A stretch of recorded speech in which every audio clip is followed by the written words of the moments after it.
Overwatch just dropped a new patch for Season 2, but how are these changes going to shape the meta for the holidays? In the last patch, we saw Doomfist get buffed a ton, and people were primarily running him or Hog as the tank for the team.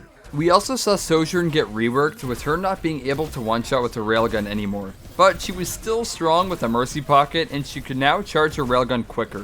While the previous patch wasn't stellar, this one seems promising and a step in the right direction. Doomfist was nerfed with his rocket punch cooldown increased to 4 seconds, power block requiring 20 more damage before empowering rocket punch, and him gaining 5 less temporary health per target hit with abilities. These are all great changes. The rocket punch cooldown being 3 seconds was way too strong, as it felt like he always had it available to use as an escape or to engage on an enemy. Orisa saw some buffs with her ultimate piercing through barriers, and her fall off range increased from 15 to 25 meters. I don't know if this change was necessary. Orisa was already strong before this patch, but now she's going to be even scarier than before. Tanks like Ryan won't be able to safely block the damage from her ult, and her gun will be more effective at long range. Ramattra got some needed buffs. His movement speed increased by 20% in Nemesis form, and he now gains 75 extra armor, making it easier to chase down the other team without dying. His Void Barrier's cooldown also was reduced by 2 seconds. Before, Ramattra felt pretty useless at times, but the speed boost will help him keep him on the offensive instead of blocking and being a bullet sponge. I'll be interested to see how well he will perform in competitive with these buffs. Sojourn got some nice nerfs that I think most people will enjoy. Her railgun primary fire spread was increased by 28%, so it will be less accurate at long range. Her disruptor shot no longer slows enemies, which is huge, and her power slide cooldown was increased by a second.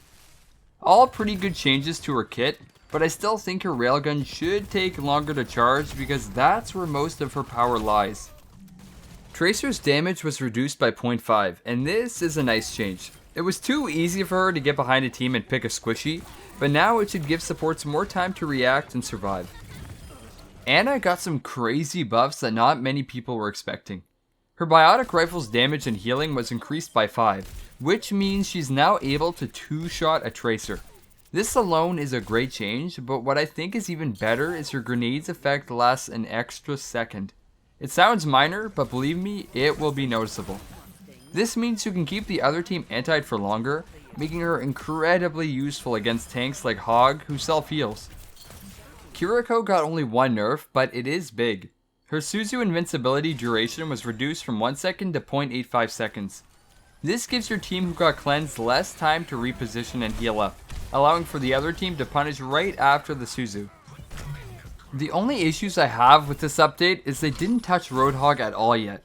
He didn't make it into the patch, but the Overwatch 2 team is planning to give him a small rework as a tank mid-January, which will be exciting to see. Until then, we have to deal with avoiding a sick or getting one-shot. They also didn't fix Hanzo's bow animation or Genji's ult fire. These are minor compared to balance changes, but it is still frustrating as this was never mentioned in any patch, so it's most likely a bug. Are these changes going to save the holiday meta? Let me know what you think in the comments and subscribe for more Overwatch 2 content. Hope you enjoyed.